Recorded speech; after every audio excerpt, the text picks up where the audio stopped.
sunbird. My bird has a probing beak which is thin enough to reach the long, thin flowers. Sunbirds glitter when the sun shines on their beautiful feathers, which are green, purple, blue, and red. Their perching feet are strong for grasping onto branches.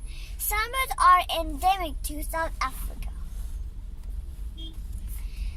My bird eats nectar from fynbos flowers, insects, and spiders for protein.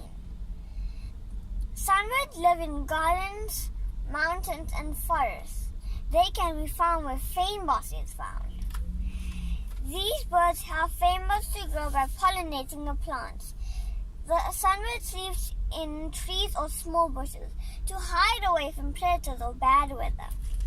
An interesting fact about my bird is sunbirds have little or no sense of smell and depend on the eyesight to forage flowers.